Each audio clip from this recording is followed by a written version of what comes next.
Hey friends, welcome back to the channel. It's your boy Pharaoh here. Happy Friday, everyone. Tonight, SmackDown marks the return of our tribal chief and undisputed champion, Roman Reigns.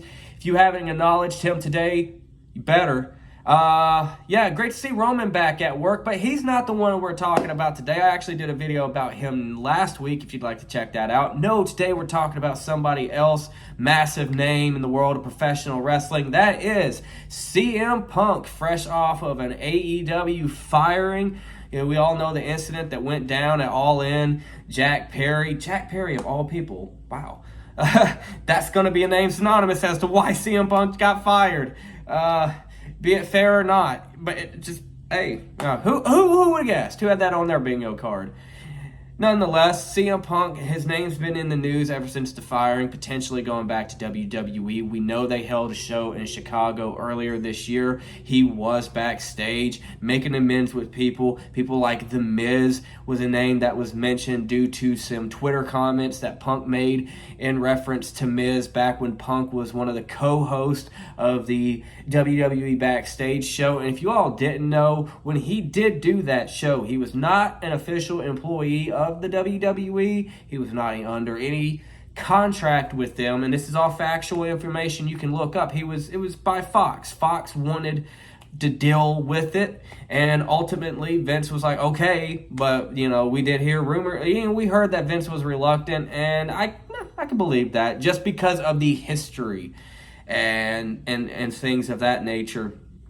So, am I surprised that CM Punk would want to go back? No. I mean, there's no other wrestling company here in the United States, just North America, that he would make the substantial living that he was making in AEW or that he would make in WWE. We've heard people from Impact and the NWA say they would love to have him in their locker room. And of course they would say that, but they don't have the financial resources to afford his services, to put it very politely. And I like both promotions too, so that's not a knock on them or to crap on them in any way. It's just, hey, they don't have the budget for him. New Japan is an option that people would normally suggest, and you could see that their business is starting to rebound post-pandemic. I can't say exactly for sure. I haven't been following the product over there, but I've been hearing enough about it to know that it's doing better. And that's a good thing, too. That's a good thing for fans of Japan and fans of the New Japan product. But with the working relationship with AEW, I don't know. It's just a weird one to me. I don't know if they really would want to. I mean, ultimately, at the end of the day, I think that would be a New Japan call, but if he wants to take those long plane trips from Chicago to Tokyo or wherever else in Japan, then hey, I can go for it. But I did see WWE as a potential landing space for him, but this week Fightful came out with a report that people in the company, mainly people high power positions, Vince, Nick Khan, Triple H, of course, don't really want him back right now. They did specify it was a never say never, and I want to point this out too, because I didn't see this in the article, but I want to point this out. He may still be under a non-compete, because Punk does MMA commentary, and at one of the last shows he did commentary for, he's like, yeah, I'll be just at home for like the next 2 months, so he may have like a 90-day non-compete. I honestly don't know if AEW has those. I haven't heard about that. I genuinely don't know, because typically Tony Khan doesn't fire people. He lets their contract ride out. Just recently, Sonny Kiss was an example of that. So, yeah, if he is under a non-compete, it would be a minute. I don't know if he's suffering any injuries or nagging injuries. I mean, this would be the best time to heal up. And Survivor Series is in Chicago this year, because Chicago hasn't got enough wrestling shows this year. I mean, my God, later this month, Impact's having Bound for Glory from there. Like I said, earlier this year, I think there was a Raw episode from Chicago. God, good, yeah, Chicago, definitely. You guys get the shows. Good shit.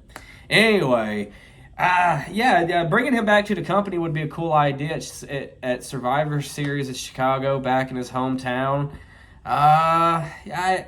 I mean, there's always the question, is it a work? Because that's always the question when it comes to wrestling and things of that nature that you read online. And you know what? You never say never. Anything's possible. But it is pretty plausible that I could see why they would have, like they'd be kind of hesitant towards bringing him back. He had a lot of drama following him in AEW. Not taking sides. I'm just saying, when you take a step back, there's a lot of drama following him, whether he was in the right or was in the wrong. A lot of drama. And for, a veteran of the industry, a locker room leader, constantly getting in fights with your coworkers isn't the way to go about it. I mean, The Undertaker, we heard, was the locker room leader in WWE for years. And don't hear too many stories that I'm aware of him getting in backstage altercations, fistfights with his coworkers. He displayed a level of professionalism, and unfortunately CM Punk did not. And of course, I understand from the AEW side that management, could have done a better job in de-escalating all the childish bullshit that was just compiling and then eventually exploded. And now we're at where we're at now. So it's multiple parties at fault for that situation. But at the end of the day, has WWE rejected CM Punk?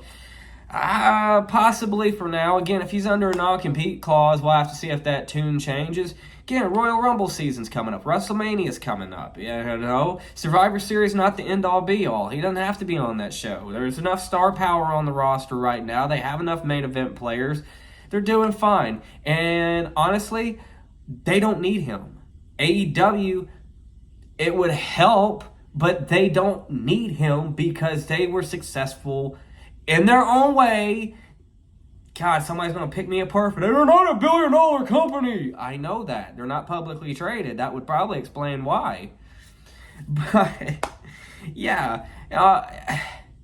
Ultimately, I just hope the man himself, I heard Kevin Nash say on his podcast that maybe he just needs some mental health treatment. We all go through stuff at the end of the day. So maybe he just needs to get some of his priorities straight. I don't know the dude. I was a longtime fan. I'm disappointed in how the last 2 years have went for him, or the last year and a half. Really was ecstatic when he returned to wrestling after 7 years away.